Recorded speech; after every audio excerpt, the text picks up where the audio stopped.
இந்த உலகில் ஒரு மனிதன் எப்படி வாழணும், எப்படி வாழக்கூடாது, எப்படியெல்லாம் வாழ்ந்து காட்டணும் அப்படி என்று ஒரு உதாரணத்தை கொடுக்கக்கூடிய ஒரு நடிகர் என்றால் அது நம்முடைய தல அஜித்தை பொறுத்த வரைக்கும் அது நிரசரமான ஒரு உண்மை என்றுதான் நான் சொல்வேன். ஏன்னா அவருடைய செயல்பாடுகள் அத்தனையுமே இப்போ அப்படித்தான் இருந்துட்டு இருக்கு. அவருடைய நிலைமைகள் அப்படித்தான். இப்போ ஆன்மீகத்துல இறங்கி சில விஷயங்கள் எல்லாம் பண்ணிட்டு வர்றாரு. அது உங்களை எல்லாருமே நீங்க தெரிஞ்சிருக்கும். நிறைய விஷயங்கள் வீடியோல எல்லாம் பார்த்துட்டு இருக்கீங்க.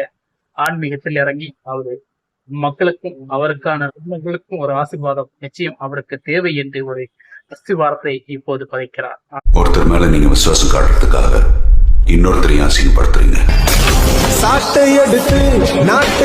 ஆனா இயற்கை 64 அவருக்கு மிக முக்கியமான ஒரு படமாக அமையும். அந்த படத்துக்காக மட்டுமல்ல, மக்கள் நலன் கருதி ஒரு ஆன்மீகத்துல செல்லும் போது கூட அவரை காணும் போது மக்கள் கூச்சலிடும் போது கூட மக்களிடம் அப்படி வாயில கைய வச்சு அமைதியா இருங்க, இது அமைதியா இருக்க வேண்டிய இடம் என்று ஒரு அக்கறையோட சில செயல்பாடுகளை அஜித்குமார் சொல்லும் போது நிச்சயமாக இப்பேற்பட்ட ஒரு மனிதரா இந்த உலகத்துல பிறந்திருக்கவே நமக்கு முடியாதா, அப்படி பிறக்கவே முடியாதா என்ற இயக்கங்களை கொடுக்க வேண்டிய அளவுக்கு ஒரு மனிதன் இந்த உலகத்தில் வாழ்கிறார் என்றால் அதை அஜித் ஒருவரால் மட்டும்தான் முடியுமா?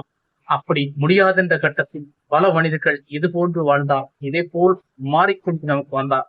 பல சம்பவங்கள், பல விஷயங்கள் நம் கண்களில் தீங்கு தெரியாமல் நல்ல விஷயத்தை கடைபிடிக்கும் அளவிற்கு தெரியும். எத்தனை அரசியல்வாதிகள் எல்லாம் இப்போது அஜித்தை பற்றி பேசும்போது ஒரு சிறு குறை கூட சொல்ல கூட காத்திருக்க முடியவில்லை. ஏன்னா மனிதர் அப்படி வாழ்கிறார். அப்பேற்பட்ட சில விஷயங்களை நாட்டுக்கு பண்றார். அப்பேற்பட்ட சில விஷயங்கள் உதவிகள் அத்தனையுமே நமக்கு தெரியாம பண்றார். தெரியாம தெரிஞ்சுக்காம யாருக்கு தெரிஞ்சுக்க பண்ணணுமான அவசியமே கிடையாது. கடவுள் ஒருவருக்கு தான் நான் எப்படி இருக்கணும்னு தெரியணும். ஆனா மக்களுக்கு எல்லாமே தெரிஞ்சிருது.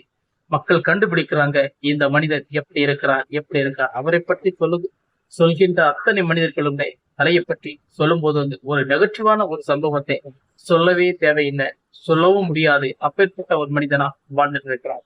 இவரை பற்றி நமக்கு பல பேர்கள் கடைபிடிங்க, பல நடிகர்கள் இவரை போன்று வாருங்கள் என்று நான் உங்களுக்கு ஒரு சிறிதளவுக்கு சில விஷயங்களை சொல்றேன். அந்த அளவுக்கு இன்னைக்கு நம்ம சமுதாயத்துல நம்ம நாட்டுல ஒரு நடிகராகவும் இருக்கிறதை விட்டுட்டு ஒரு மனிதனாக வாழ்றார். அதாவது பல நடிகர்கள் இதைத்தான் சொல்றாரு, ஒரு சக மனிதனா அஜித்குமாரை எங்களுக்கு ரொம்ப பிடிக்கும். அவர் அந்த மாதிரி சூழ்நிலை தான் இருக்கிறார். சக நடிகரா அவரை அவர் நினைக்கிறதில்லை, ஒரு மனிதரா நினைக்கிறார். அதுதாங்க உண்மை. மக்களுடைய ஒரு ஈடுபாட்டை அந்த மாதிரி சூழல்ல தான் தெரிஞ்சுக்கணும், அந்த மாதிரி சூழல்ல தான் புரிஞ்சு வச்சிருக்கணும் என்ற ஒரு எண்ணத்தோட இந்த உலகில் ஒரு மனிதர் வாழ்கிறார் என்றால் அஜித் ஒருவர் தான். AK 64 வெயிட்டிங்ல இருங்க. நிச்சயம் ஒரு நல்ல ஒரு படமாக தான் இது வரும். அதுவரை காத்து. ஓகே ஃப்ரெண்ட்ஸ், வணக்கம். ஒருத்தர் மேல நீங்க விசுவாசம் காட்டுறதுக்காக இன்னொருத்தரையும் அசிங்கப்படுத்துறீங்க.